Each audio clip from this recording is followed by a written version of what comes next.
talking with the experts.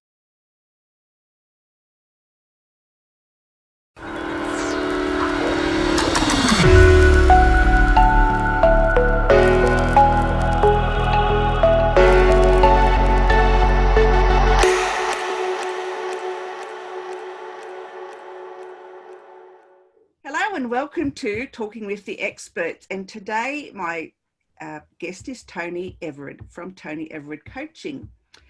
And Toni is recognised as a leader in her field with a passion for helping coaches, healers and therapists who want to be seen as a credible authority in their field, who get paid the money they're really worth and have unstoppable confidence to speak their truth on a bigger scale.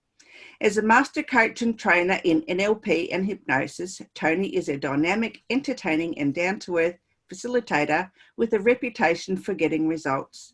Many of Toni's graduates go on to build highly successful, heart-centered businesses doing work they love, helping people create transformation in their own lives. Welcome, Toni, and thank you for joining me today. Hi, thanks, Rose. And it's great to be here. Thanks for inviting me on. Yes, so tell me a little bit more about Toni Everard Coaching and, how this can help business owners. Yeah, absolutely. So I guess, if we go back a bit for where this all started, like my background was actually in banking and finance. And I grew up with my dad being in business, and I can remember as a teenager saying, I'm never, ever going to have my own business, because I saw, just how the struggles that were involved in business and, what goes on behind the scenes with relationships and how that affects businesses. And so, I'd had some experiences, and even like hearing stories from my grandparents' businesses about the struggles that they'd had. And a lot of it, again, came down to the relationships and what was happening in personal lives. So after working in banking and finance for most of my career, I got to a point where I realized I needed to do some work on myself, because my life wasn't exactly how I wanted it. And that's really what got me into personal development. And in learning, all about the mind and the language of mind, which is really what NLP is about, I come to realize how important this is specifically for business.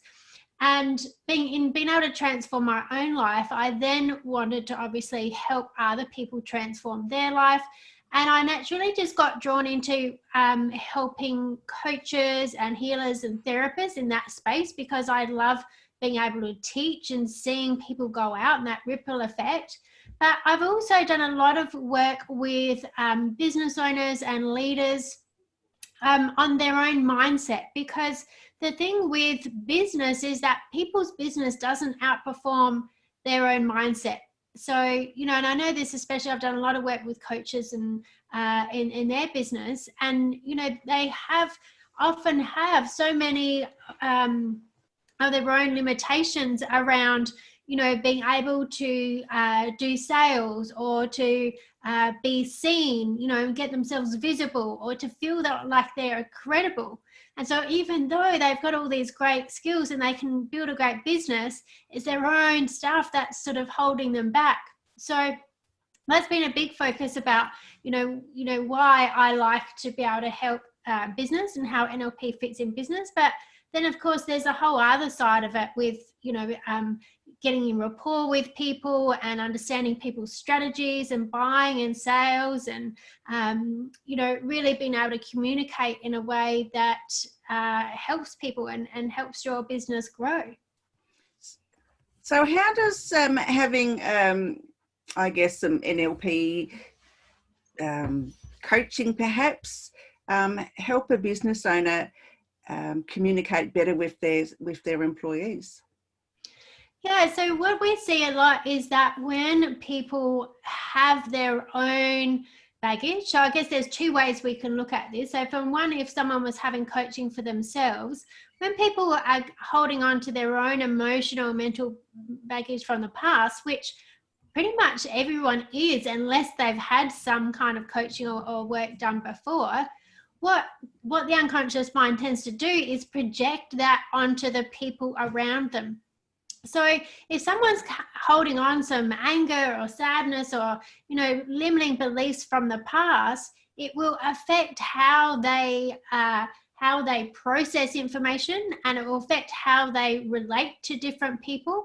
And so it can have a real negative effect on how they might deal with their customers or with their staff, and being able to, motivate and influence people.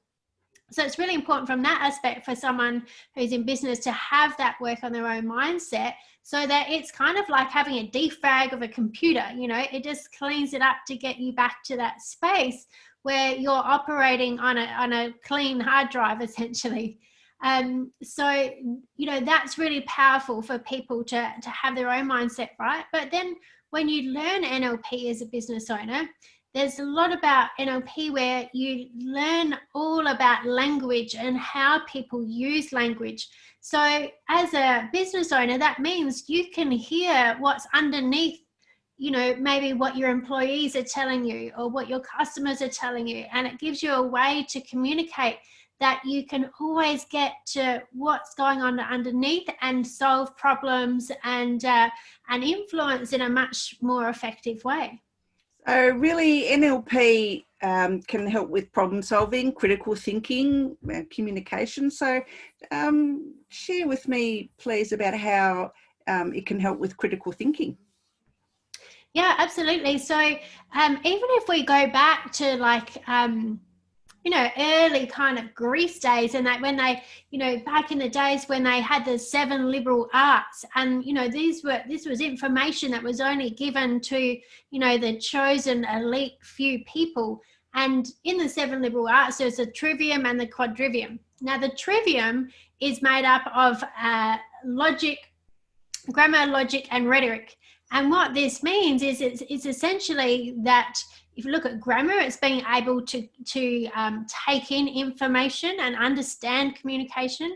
And then logic is about being able to process that information uncritically. So this is when we don't have all of our own baggage like in the background that distorts the information that we receive. And so we can then we can process information in a logical manner and think critically. And then rhetoric is about being able to talk about that information.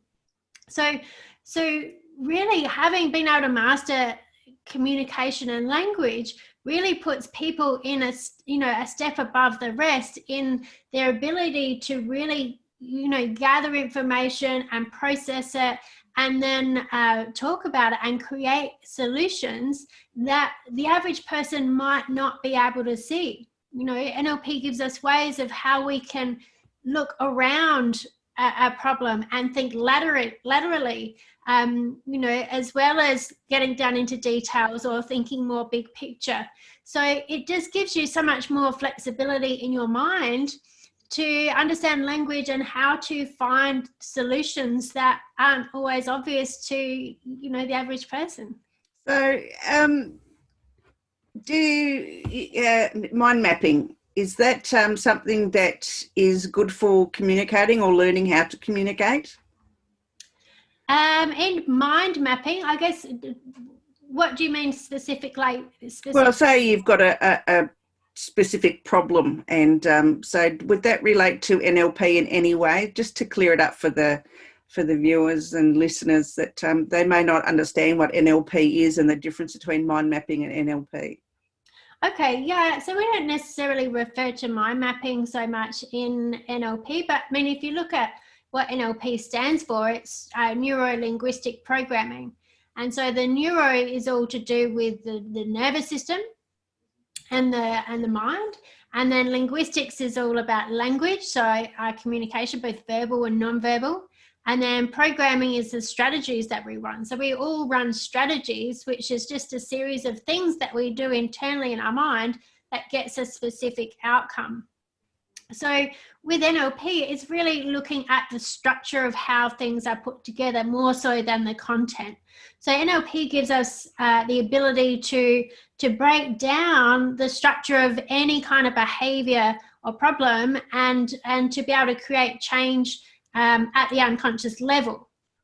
So there's probably, I don't know if that's answered your question. Yeah, it has. Yeah. Right? Yes. Body language. How can employers learn to better their body language using NLP? So that it's, because I know through body language, you can communicate all sorts of wrong ideas or wrong messages. So how can you change that using NLP?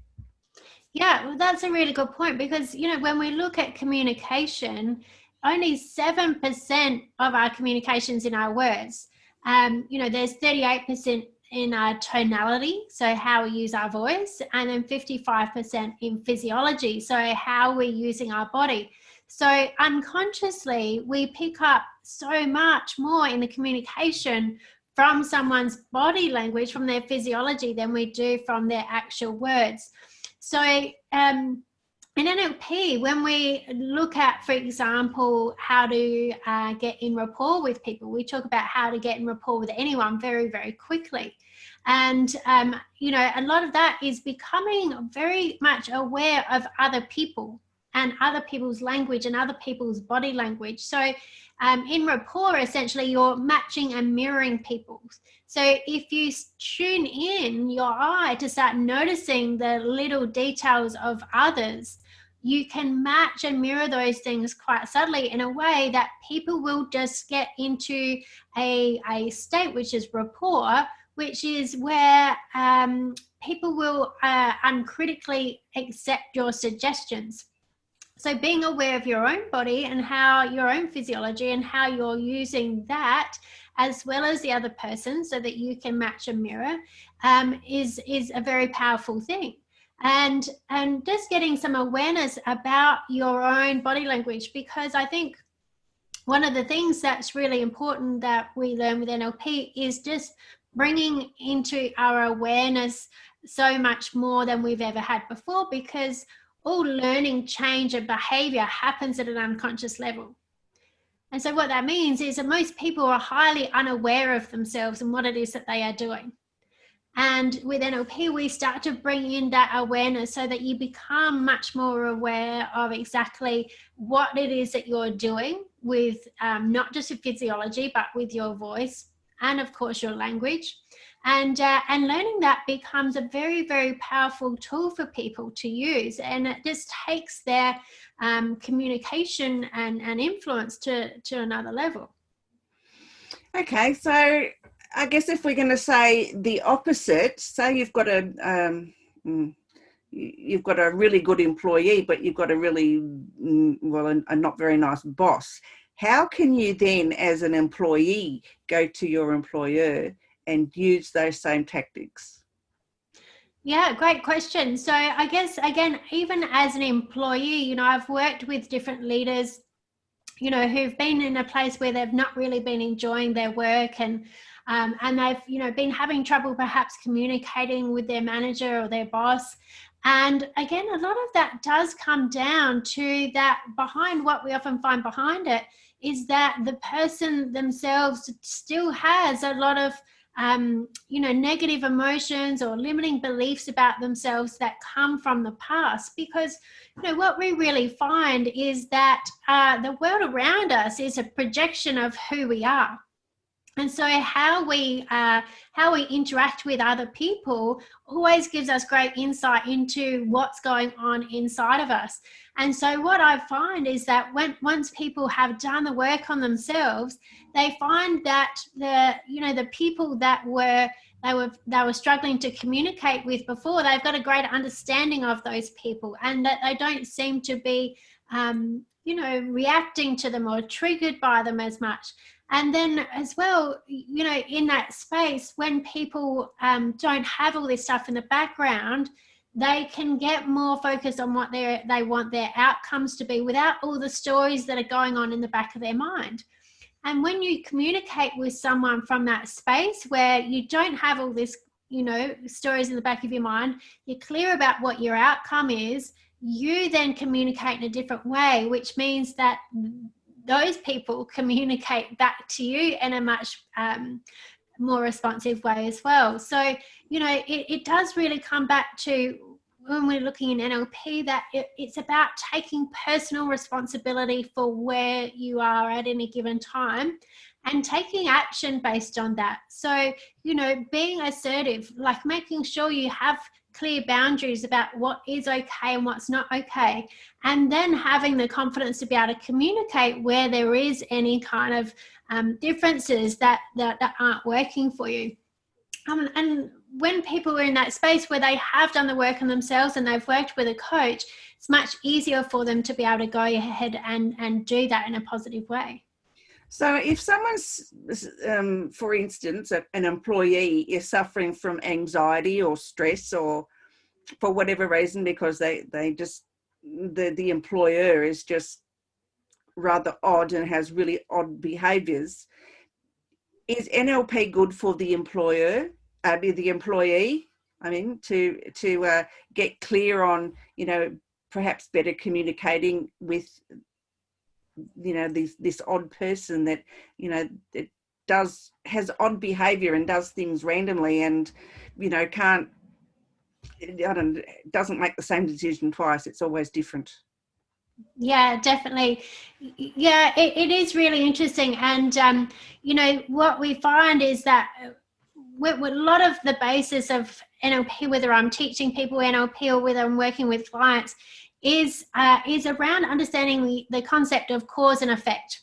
So any given moment in time, wherever you find yourself, it's taking full responsibility for how you've got there. Okay, so and it's not to say that it's your fault or you're to blame or anything else if you're working with someone who's difficult, but it's taking full responsibility of like, okay, so how did I get here? What was the lead up of all of my thoughts and decisions and actions that got me to be in this place? Because only when I take full responsibility for that can I then empower myself to take actions that will get me to a better space. So if someone has got a lot of stress in their life, it's going to come down to a couple of things. And one is most likely they've got some, limiting beliefs or some negative emotions that they're still holding on to from the past. And so what happens is that when they get an external stimulus, like something happens external to them, it triggers off something, like they create meaning that's related to things that have probably happened to them in the past. And so that can then cause this kind of stress. And so, it also will come down to where people aren't enforcing their own boundaries. They're not communicating perhaps when they need help. What compounds that with anxiety is that anxiety is a future-based fear. So it's like we start creating pictures and thoughts in our mind about things going wrong in the future. And so when we've got all of this stuff going on, we can feel all these emotions and it feels very stressful. And, you can feel anxiety can be very debilitating for people, absolutely.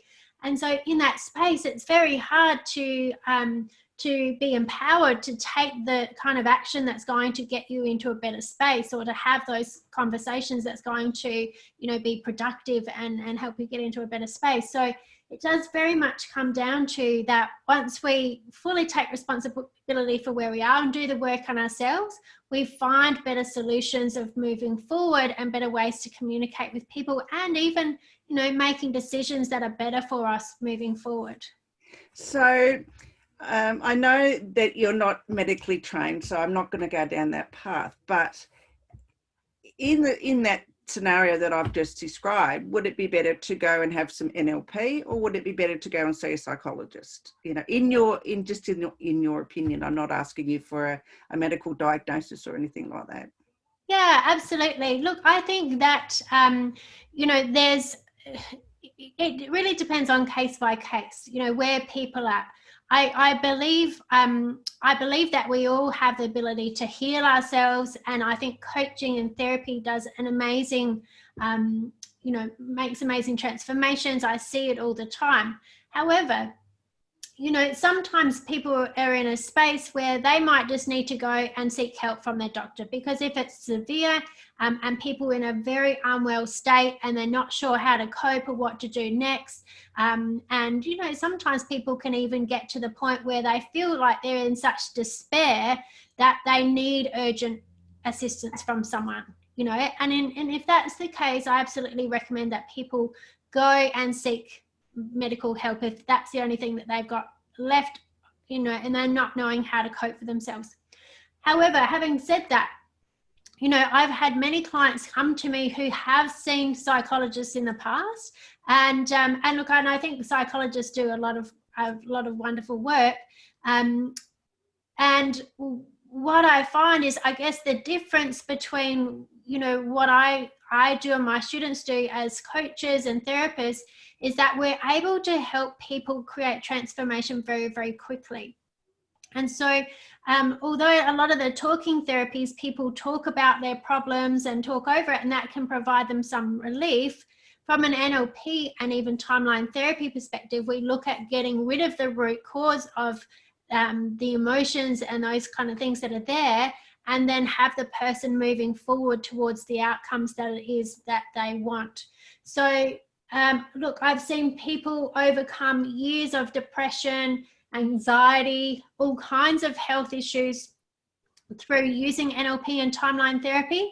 And so I know the power that is there. However, I always, put in the caveat that, always do things like seeing coaches or therapists in conjunction with your licensed doctor or psychologist or whoever it is that you might already be seeing, especially if there's medication involved, because obviously, a coach or a therapist isn't able to, advise you on anything around medication. So it's always something you would do as a joint treatment, I guess, if that was where, the person was at medically. You just mentioned timeline therapy, which I know I've had, and it's cleared up some limiting beliefs for myself. So I'm an advocate for it. Yes, that's it. Can you explain a little bit about what timeline therapy is? Yeah, so I guess what's interesting is NLP, timeline therapy, and hypnotherapy all go hand in hand. And that's because in the late 60s and early 70s, John Grinder and Richard Bandler created NLP, and they created it from drawing on a lot of other things like psychology and social sciences and hypnotherapy and, different therapists that were getting good results. And that's how NLP was born out of that. And so hypnotherapy still goes very hand in hand, because hypnotherapy is about creating change at the unconscious level. And then in about the 80s, Dr. Tad James, he'd done some work pretty closely with Richard Bandler, and he was doing some of his own sort of experimentation with timeline, and he created a technique called timeline therapy. And so timeline therapy is a technique that we can use that's based on the fact that all your memories in the past, that your unconscious mind stores in the past, should be either neutral or positive. And if they aren't, if they're holding negative emotions, it just means that you haven't learned everything that you needed to learn from that allow the emotion to let go. Because although emotions serve a really important purpose for us, so that we know when something's wrong if it's negative emotions, they're not meant for us to hold on to. And if we hold on to negative emotions from the past, it actually is detrimental to our physiological body, because our unconscious mind is in the domain of the body. And so a lot of disease and, problems, pain, chronic pain, and these kinds of things that people have in their body is directly related to some of the negative emotional stuff that they're carrying from the past. So with timeline therapy, we're able to take clients through a process that allows them to let go of emotions in a really short space of time, without them having to talk through whatever it is that they experienced. And so it becomes very empowering for the clients to be able to be able to process these things without having to verbalize what it was. And it's also really then powerful for the therapist or the practitioner to be able to help their clients without even having to listen to the trauma, because that's a big problem for a lot of different therapists is the the trauma that they need to listen to in a lot of the other talking type therapies. So in timeline therapy, you get to avoid doing that, and therefore clients are able to really let go and process a lot of emotional baggage from the past really fast, and then that really sets them up for a positive future. Yeah, I can vouch for it a lot. I benefited quite a lot from your coaching. Thank you very much, Toni. Yeah, my pleasure. It is an amazing powerful. It is very powerful. Yeah. So do you have any last words of wisdom for business owners or employers or employees on positive things that they can do to better themselves, as far as I don't know, their emotional state, if they're having issues with each other, or just stuff because of COVID and everything. I know people are quite challenged with what's going on at the moment. So anything positive that you could relate? Yeah, look, I think the main things that are so important for anyone is to I guess the basic ones are look after your physical body. That's so important because the mind-body connection is there. It's been proved, and how you look after your body will affect your mind. How you look after your mind will affect your body. So that's good. Drink lots of water, eat good healthy foods, get plenty of sleep. All that stuff's going to really help. The other thing is really maintaining your state.